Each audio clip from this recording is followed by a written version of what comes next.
مولا سبھی اور کیا چاہتا ہے، بس مغفرت کی عطا چاہتا۔ اللہ نے ایمان والوں کو اپنے ایمان کی قیمت اور ایمان کو بچانے کے لیے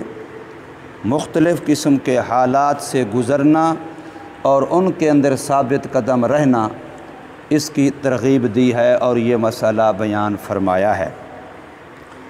کئی مرتبہ یہ بات یہاں گزری ہے کہ اللہ تبارک و تعالی کے خزانے میں سب سے قیمتی دولت ہدایت ہے۔ اللہ تبارک و تعالی کے خزانے میں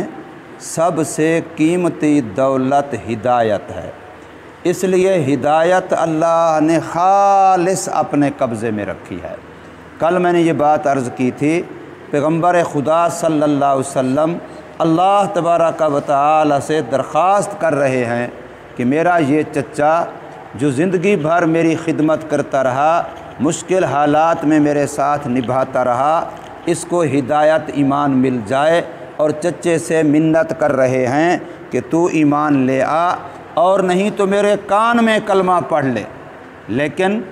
اللہ تبارک و تعالی کی طرف سے آیا، اِنَّکَ لَا تَہْدِی مَنْ أَحْبَبْتَ وَلَٰكِنَّ اللَّهَ يَهْدِی مَن یَشَاءُ۔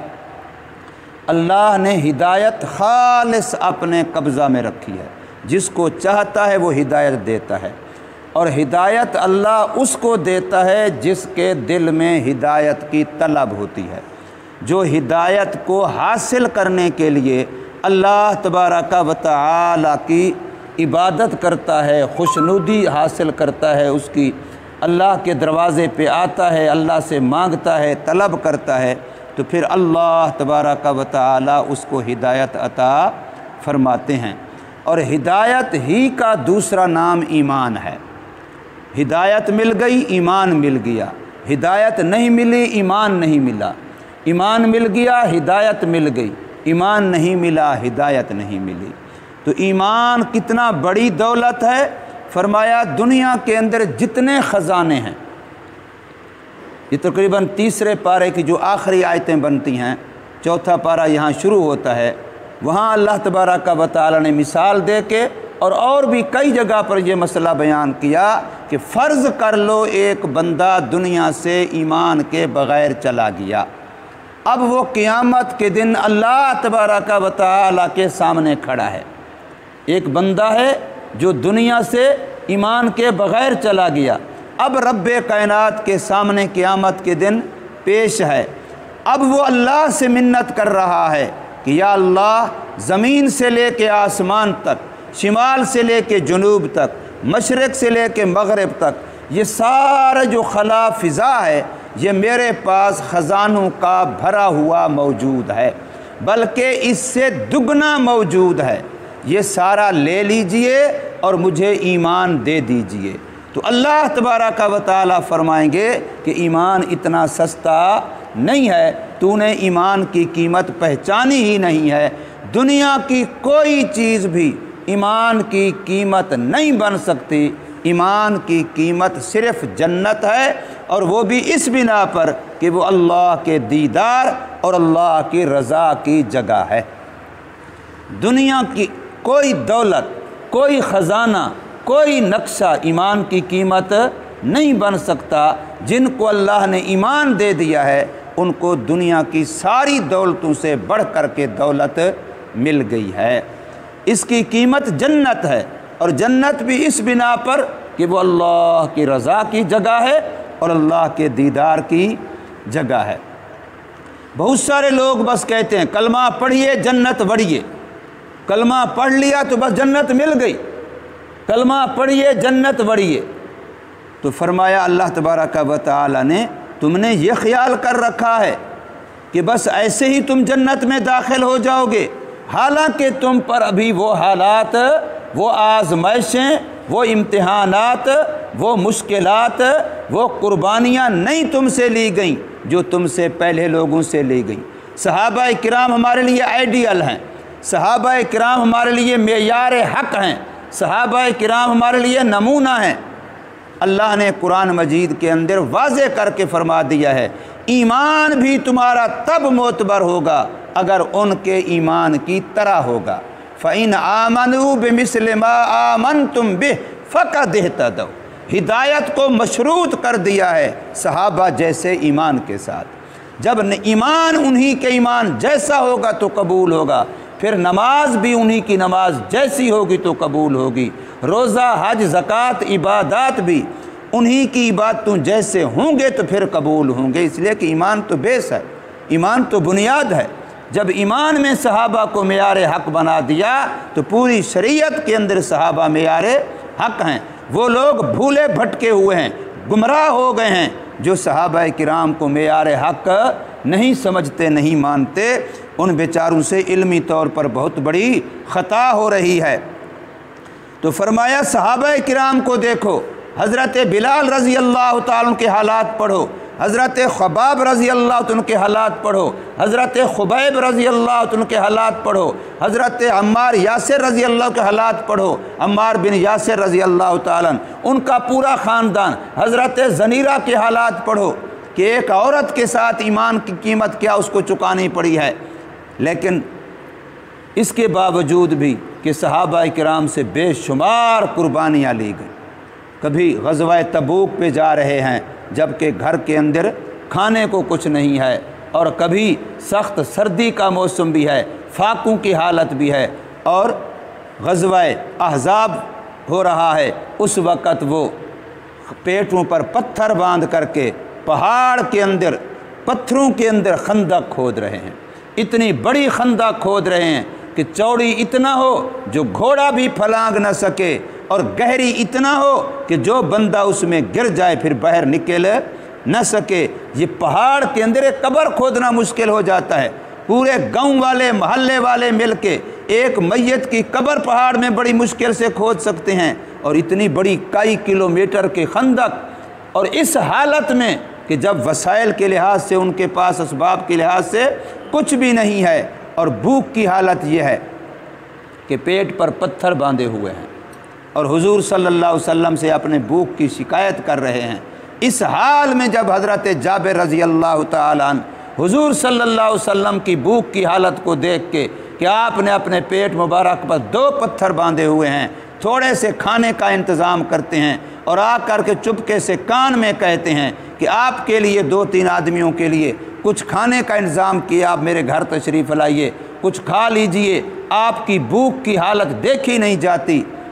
تو حضور صلی اللہ علیہ وسلم پورے مجمع میں اعلان کر دیتے ہیں کہ آؤ جابر نے سب کی دعوت کی ہے۔ تو وہ حیران ہو جاتے ہیں کہ میں نے تو 1-2 آدمیوں کا انتظام کیا، میں نے تو رسول اللہ صلی اللہ علیہ وسلم کے لیے انتظام کیا، آپ نے اتنے 100 صحابہ میں اعلان کر دیا، یہ سارا بڑا مجمع لو لشکر یہ آئے گا تو وہ کھانا کہاں پورا ہوگا۔ بھاگتے ہوئے گھر گئے اور جا کر کے بیوی کو بتایا کہ حضور نے تو یوں فرما دیا ہے سارے مجمع کو۔ تو فرمایا بیوی نے عورتوں کا بھی ایمان کتنا بنا ہوا تھا، کیا آپ نے حضور صلی اللہ علیہ وسلم کو بتا دیا تھا کہ ہمارے پاس اتنا انتظام ہے؟ فرمایا ہاں میں نے بتا دیا تھا۔ فرمایا پھر پریشان نہ ہو، پھر پریشان نہ ہو، انہوں نے اعلان کیا ہے تو وہ جانے، ان کا خدا جانے۔ اب حضور صلی اللہ علیہ وسلم تشریف لائے تو فرمایا میرے شروع کرنے سے پہلے کھانا کھولنا نہیں ہے۔ اب سالن کے اندر اپنا لعاب مبارک ڈالا اور روٹیوں کے بارے میں فرمایا کہ یہ پڑھ لو، اور اس کے بعد روٹیوں کا اوپر سے ڈھکن کھولنا نہیں ہے، ایسے اندر ہاتھ لے کر کے نکالتے چلے جاؤ۔ اب سارا لشکر کھا گیا ہے، نہ سالن کم ہوا نہ روٹی کم ہوئی، جو انہوں نے بنائی تھی آخر تک وہی کی وہی موجود تھی۔ آج ہم چیخ رہے ہیں میری سیلری بہت کم ہے، سارے بندے گھر کے کما رہے ہیں، پورا نہیں ہوتا۔ اب یہ پتہ نہیں چلتا کہ وہاں برکت کس بنا پر تھی اور یہاں بے برکتی کس بنا پر ہے۔ جو اسباب برکت اللہ نے رکھے ہیں اس چیز کے ہم قریب ہی نہیں جاتے۔ البرکت ما اکابرکم، برکت تمہارے بڑوں کے ساتھ ہے۔ اب ہر گھر میں بڑے کو ذلیل کیا جا رہا ہے تو پھر برکت کہاں سے آئے گی؟ ماں کی عزت نہیں ہے، باپ کی عزت نہیں ہے، وہ نوکروں کی طرح بیچارے ذلیل ہو رہے ہیں۔ کسی عقل والے نے کہا ہے باپ کبھی نہیں ہارتا، لیکن جب اولاد کے مقابلے میں آ جاتا ہے پھر بیچارہ ہار جاتا ہے۔ ایک طرف جب اولاد کھڑی ہوتی ہے تو پھر وہ باپ جو زندگی بھر کبھی کسی سے نہیں ہارا تھا، اپنی اولاد کے سامنے وہ بھی ہتھیار ڈالنے پر مجبور ہو جاتا ہے۔ تو اس لیے البرکت ما اکابرکم، اور دائیں ہاتھ کا استعمال ہو پھر برکت ہوتی ہے، بسم اللہ کا اہتمام ہو پھر برکت ہوتی ہے، گھر کے اندر اتفاق ہو پھر برکت ہوتی ہے۔ اگر گھر کے اندر اختلاف آ جائے، دلوں میں ہی اختلاف ہو، بے شک زبان سے نہ بھی بولیں، صرف دل کے اندر ایک دوسرے کے بارے میں گڑبڑ ہو، خرابی آ جائے، تو پھر آپ نے حدیث سنی ہوئی ہے کہ دو مسلمانوں میں جھگڑا ہوا تو لیلۃ القدر کی تعین کی برکت اٹھا دی گئی ہے۔ تو اس لیے فرمایا کہ صحابہ کرام رضوان اللہ تعالی علیہم اجمعین جیسے حالات اور ہمارے اکابرین بزرگ جنہوں نے زندگی بھر قربانیاں دی، ہدایہ کتاب ہم مدرسوں میں پڑھاتے ہیں، صاحب ہدایہ نے لکھی، 13 سال میں کتاب لکھی اور 13 سال روزے کے ساتھ لکھی، اور روزہ بھی اس حال میں رکھا کہ گھر والوں کو روزے کی خبر بھی نہ ہونے دی۔ روٹی صبح شام آتی ہے اور سامنے رکھی جاتی ہے، سحری افطاری کرتے ہیں، لیکن روٹی خود نہیں کھانا کھاتے، آگے پیچھے کر دیتے ہیں۔ تو یوں گویا سلسلہ چلا 13 سال روزہ رکھ کے۔ تو ان لوگوں نے دین کے لیے محنتیں کی، اور آج ہم ان کی ہوئی محنتوں کو سنبھال بھی نہیں سکتے، اجاڑ رہے ہیں اپنے اکابر کی محنتوں کو، اپنے بڑوں کی محنتوں کو، کہ صحابہ کرام نے، تابعین نے، تبع تابعین نے دین کے لیے کتنا قربانیاں دی تھیں، اور پھر ایمان بھی بنا تھا۔ میں نے اگلے دن بھی یہاں واقعہ سنایا، جیسے ہماری مسجد ہے، مسجد میں ایک نوجوان ہے جو امامت کرتا ہے، اذان دیتا ہے، مسجد کا مولوی بنا ہوا ہے، مسجد کے اندر دین کا کام کرتا ہے، اکیلا مسجد میں ہے، آندھی کی شکل بن گئی، بارش کی شکل بن گئی، باہر اتنا اندھیرا ہو گیا کہ ہاتھ کو ہاتھ نظر نہیں آتا، بندے کو بندہ نظر نہیں آتا۔ اب اس حال میں ایک بیچاری عورت جو اکیلی باہر تھی، وہ بھٹکتی پھرتی آندھی بارش میں اندھیرے کے اندر مسجد میں آ گئی۔ اب اس کو بھی نہیں پتہ گھر کا، اس کو بھی نہیں پتہ آبادی کا۔ اب وہ بیچاری باہر کے حالات سے تنگ ہو کے مسجد کے اندر آ گئی۔ ادھر مسجد میں وہ ایک قرآن والا ہے، دین والا ہے، مسجد کا امام ہے، مسجد کا مؤذن ہے، مسجد کا خادم ہے، مسجد کے اندر رہنے والا دین کا طالب ہے۔ تو اب یہ دو بندے رات کو، ایک مرد ایک عورت،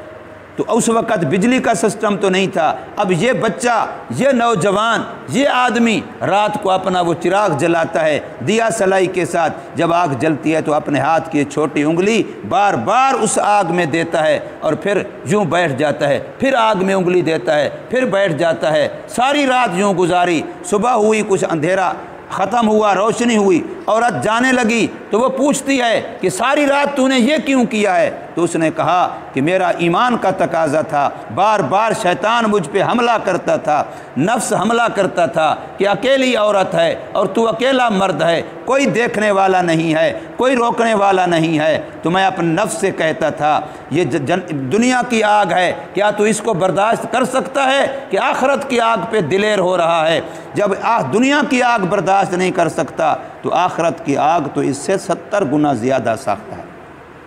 یہ ایمان بنتے تھے اس وقت جب دین کے لیے قربانی دی جاتی تھی، دین کی تعلیم کے لیے بھی قربانی، دین کی تبلیغ کے لیے بھی قربانی، دین کی تنفیذ کے لیے بھی قربانی۔ تو جب قربانی دی جاتی تھی تو پھر ایمان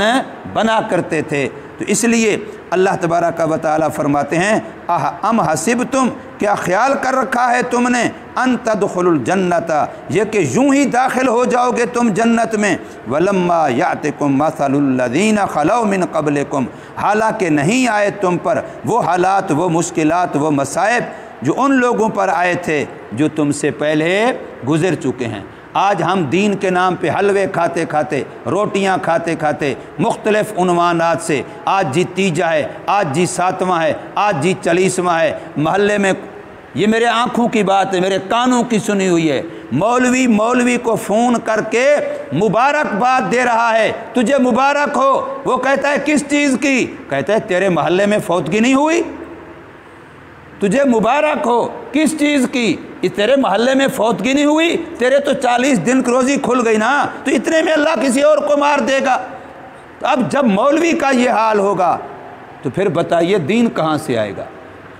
یہ مولوی دین سکھائیں گے لوگوں کو جن کی نگاہ ہی اس بات پر کھڑی ہے کہ اس گھر سے میری طرف کیا آتا ہے، اس کی جیب سے میری طرف کیا آتا ہے۔ جب ذہن یہ ہوگا، سوچ یہ ہوگی اپنے پیٹ پالنے کی، اپنے بچے پالنے کی، اپنا مال بنانے کی، دوسرے کے گھر میں فوتگی ہوئی، یہ جاتا اس نیت سے ہے بیان میں بیان کرنے کے لیے جاؤں گا تو وہاں 2-4 سوٹ بھی مل جائیں گے اور کچھ پیسے پوسے بھی اکٹھے ہو جائیں گے۔ جب ذہنی مولوی یہ لے کے جائے گا تو اس مولوی سے بے دینی تو پھیل سکتی ہے، دین کبھی بھی نہیں آ سکتا۔ اس سے ایمان بگڑ تو سکتے ہیں، کبھی ایمان بن نہیں سکتے۔ اس لیے ہمیں چاہیے کہ ہم اگر دنیا کی ہر چیز کی کوالٹی جانتے ہیں تو کیا دین کے لحاظ سے علماء کی، مولویوں کی کوئی کوالٹی نہیں جانتے؟ جیسے کیسے داڑھی والے کو آگے کھڑا کر دیا، وہ مسجد کا امام بن گیا، وہ مفتی اور عالم بن گیا۔ ہمیں چاہیے کہ اگر کپڑے کی کوالٹی جانتے ہیں، لوہے کی کوالٹی جانتے ہیں، لکڑی کی کوالٹی جانتے ہیں کہ بھی کھری کیا ہے، 2 نمبر کیا ہے، 1 نمبر کیا ہے، تو دین کے اندر اتنا ہم پاگل ہو گئے ہیں۔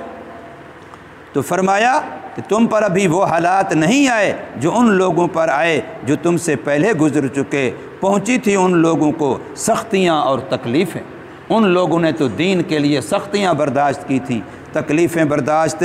کی تھیں۔ وَزُلْزِلُوا، ان کو خوب جھنجھوڑا گیا تھا۔ وَزُلْزِلُوا، ان کو دین کے لیے خوب جھنجھوڑا گیا تھا، حتیٰ کہ یہاں تک اس وقت کے پیغمبر اور جو ان پر ایمان لائے تھے وہ کہہ اٹھے متی نصر اللہ۔ ان حالات میں تو اب برداشت نہیں ہوتا، صبر نہیں ہوتا، اتنی مشکلات، یا اللہ تیری مدد کب آئے گی؟ اللہ نے مدد کا وعدہ کیا تھا لیکن وقت نہیں بتایا تھا، اس لیے کہہ رہے ہیں، ورنہ شک و شبہ کی بنیاد پر نہیں کہہ رہے تھے۔ یا اللہ تو نے مدد کا وعدہ تو کیا لیکن وقت نہیں بتایا تھا، تو وہ کب ہے، وقت اس کا کب آئے گی؟ تو اعلان ہوا الا ان نصر اللہ قریب۔ جو دین کے لیے مجاہدہ، جو دین کے لیے قربانی، جو دین کے لیے مشقت برداشت کرتے ہیں تو اللہ کہتے ہیں امتحان کی شکل بناتا ہے، امتحان لیتا نہیں ہے۔ جب بندہ تیار ہو جاتا ہے، ابراہیم علیہ السلام بیٹے کے ذبح کرنے پر تیار ہو گئے تو بغیر ذبح کے میرے رب نے اعلان کر دیا ہے اے ابراہیم تو نے اپنا خواب سچ کر دکھایا۔ حالانکہ خواب تو یہ تھا کہ بیٹے کو ذبح کر رہا ہوں، ذبح کیا تو نہیں ہے، لیکن رب کی طرف سے بات آ گئی کہ آپ نے اپنا خواب سچ کر دکھایا، اس لیے کہ اللہ تو دلوں کے بھید جانتا ہے کہ کون کتنا مخلص ہے۔ تو فرمایا الا سن لو، خبردار، بے شک اللہ کی مدد ایمان والوں کے قریب ہے۔ اللہ تبارک و تعالی سمجھ نصیب فرمائے، عمل